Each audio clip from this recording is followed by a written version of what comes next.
Assalamualaikum warahmatullahi wabarakatuh. Saya Supriani Isman, kelas C dengan NIM 21081131112. Baiklah, kali ini saya akan menampilkan hasil video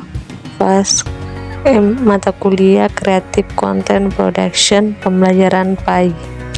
Dosen pengampu Dr. Rivo Panji Yuda, Magister Pendidikan.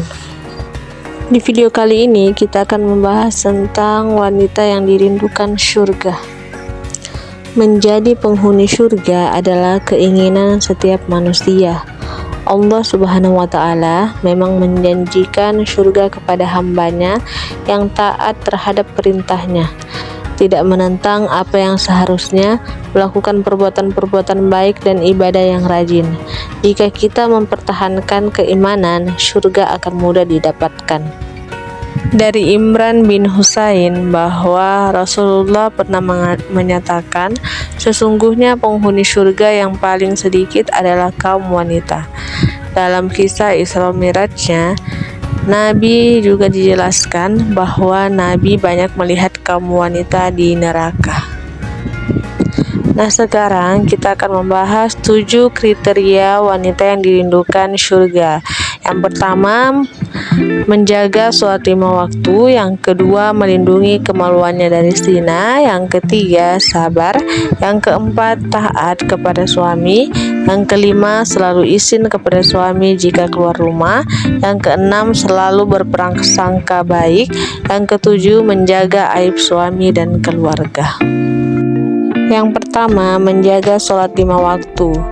Menjalankan sholat 5 waktu adalah wajib hukumnya untuk umat muslim. Menjalankan sholat fardu tidak menjamin seseorang masuk surga, tapi ini adalah salah satu amalan yang bisa melancarkan setiap langkah menuju surga. Jika seseorang wanita selalu menjaga sholat 5 waktu, juga berpuasa sebulan di bulan Ramadan, menjaga kemaluannya dari perbuatan zina, dan taat kepada suaminya, maka dikatakan pada wanita tersebut, masuklah ke surga melalui pintu manapun yang engkau suka. Hadis riwayat Ahmad Sahih. Yang kedua, melindungi kemaluannya dari zina. Sesuai dengan hadis sebelumnya, selain menjalankan sholat fardu, wanita juga harus menjaga kemaluannya dari perbuatan zina sebelum dirinya menikah. Yang ketiga adalah sabar. Salah satu sifat manusia yang bisa mendapatkan ampunan dan pahala yang besar yakni sabar. Bahkan dengan bersabar, insya Allah kita dapat mendapatkan rahmatnya berupa surga. Yang keempat, taat pada suami. Wanita yang dapat menjadikan penghuni surga, salah satu mereka yang bisa mengikuti dan taat dengan suami. Jika sudah taat kepada suami, insya Allah tidak akan sulit untuk masuk surga, karena sudah tugasnya sebagai suami untuk menuntun keluarganya menuju kebaikan.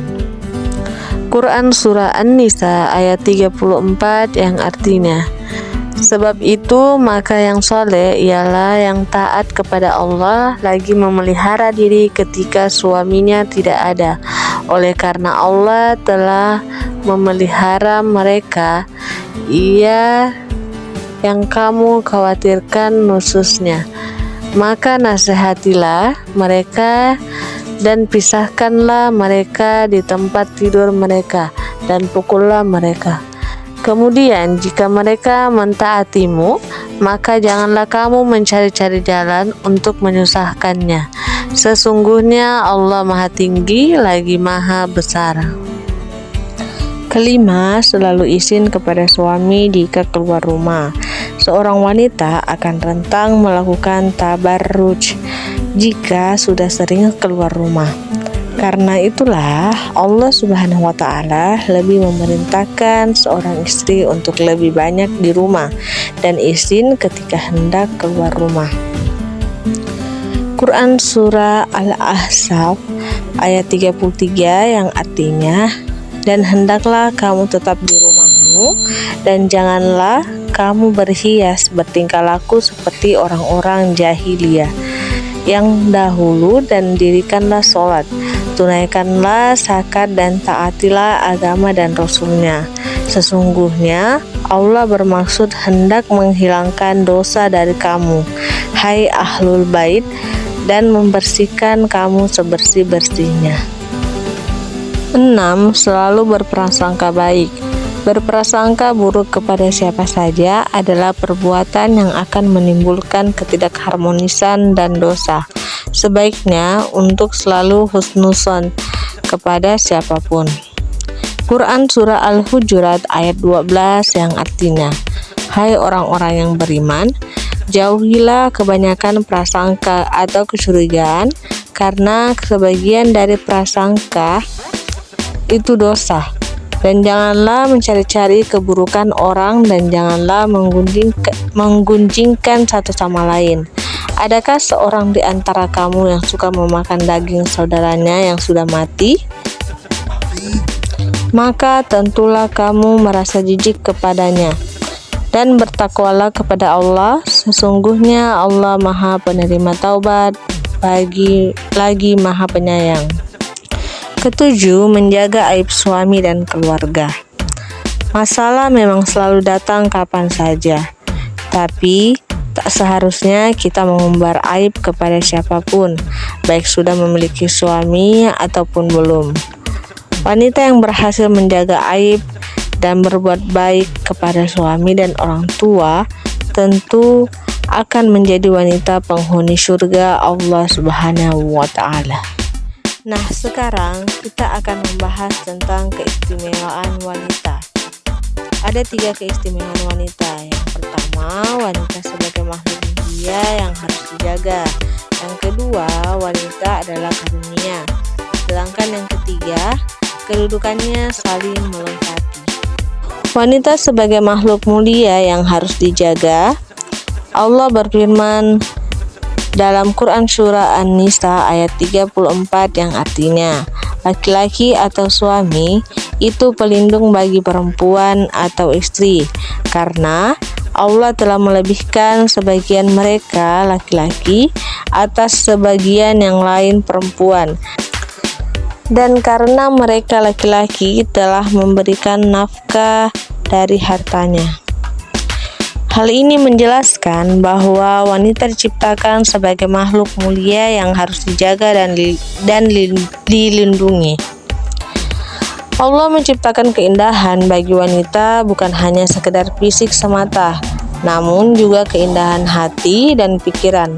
Oleh karenanya, ini diumpamakan sebagai perhiasan yang harus dijaga dan dirawat. 2. Wanita adalah karunia.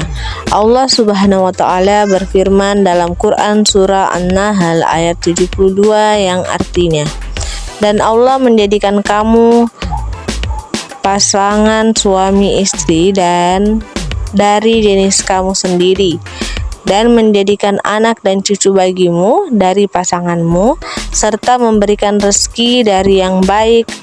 Mengapa mereka beriman kepada yang batil dan mengingkari nikmat Allah? Maksud dari ayat tersebut adalah bahwa wanita merupakan salah satu karunia Allah Subhanahu wa Ta'ala, karena bersamanya kaum laki-laki akan mendapatkan ketenangan lahir dan batin. Ia juga mampu memberikan energi positif yang bermanfaat seperti rasa cinta dan kasih sayang. Yang ketiga, kedudukannya saling melengkapi. Allah Subhanahu wa Ta'ala berfirman dalam Quran Surah At-Taubah ayat 71 yang artinya, dan orang-orang yang beriman, laki-laki dan perempuan, sebagian mereka menjadi penolong bagi sebagian yang lain. Mereka menyuruh atau berbuat yang makruh dan mencegah dari yang mungkar, melaksanakan sholat, menunaikan zakat, dan taat kepada Allah dan Rasul-Nya. Mereka akan diberi rahmat oleh Allah. Sungguh Allah Maha Perkasa dan Maha Bijaksana. Berdasarkan ayat tersebut, mengutip buku berbicara tentang Perempuan karya Buya Hamka. Dijelaskan bahwa Allah memberikan jaminan kedudukan yang sama dengan laki-laki. Dalam ayat tersebut juga jelas mengenai kesamaan tugasnya dengan laki-laki. Ia juga memikul kewajiban yang sama dan mendapat hak yang sama. Nah, sekarang kita akan membahas tentang wanita-wanita terbaik zaman Rasulullah yang dijanjikan masuk surga. Rasulullah Shallallahu Alaihi Wasallam bersabda, sebaik-baik wanita di dalam semesta ada 4 orang. Mereka adalah Maryam binti Imran, Asiyah binti Musahim istri Fir'aun, Khadijah radhiyallahu anhu, dan Fatimah. Hadis riwayat Ahmad. Yang pertama ada Maryam binti Imran. Maryam binti Imran adalah ibunda dari Nabi Isa. Sebagian kepribadian beliau yang diungkapkan Allah dalam Al-Quran adalah bahwa Maryam adalah wanita yang amat menjaga kehormatannya, lagi taat beribadah kepada Allah. Quran Surah At-Tahrim ayat 12 yang artinya, dan ingatlah Maryam bin Imran yang memelihara kehormatannya, maka kami tiupkan kepala rahimnya sebagian dari ruh ciptaan kami, dan dia membenarkan kalimat Rabbnya dan kitab-kitabnya, dan dia adalah termaksud orang-orang yang taat. Yang kedua ada Asiyah, seorang wanita yang tak silau oleh gemerlapnya kekuasaan dan kekayaan sang suami Fir'aun. Di tengah semua fasilitas yang menggiurkan tersebut, Asiyah justru berdoa, "Ya Tuhanku, bangunlah untukku rumah di sisimu dalam surga, dan selamatkanlah aku dari Fir'aun dan perbuatannya, dan selamatkanlah aku dari orang yang zalim." Yang ketiga ada Khadijah radhiyallahu anhu. Khadijah radhiyallahu anhu telah terukir namanya di hati Rasulullah dan umatnya sepanjang zaman, karena ia telah rela menghabiskan hartanya dalam rangka penyebaran Islam.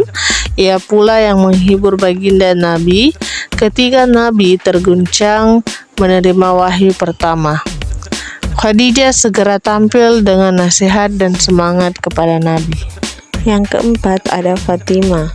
Fatimah radhiyallahu an, putri yang bersih dari segala debu jahiliyah. Fatimah hidup di bawah bimbingan ayahnya, manusia terbaik sepanjang zaman, Muhammad Sallallahu Alaihi Wasallam. Fatimah tidak dibesarkan dalam fasilitas keduniawan, melainkan dalam kancah perjuangan fisabilillah. Fatimah pula yang membersihkan punggung ayahandanya dari kotoran bangkai hewan yang diletakkan kafir Quraisy. Fatimah lah yang selalu menghibur ayahnya saat beliau menghadapi tekanan-tekanan dari kaum Quraisy.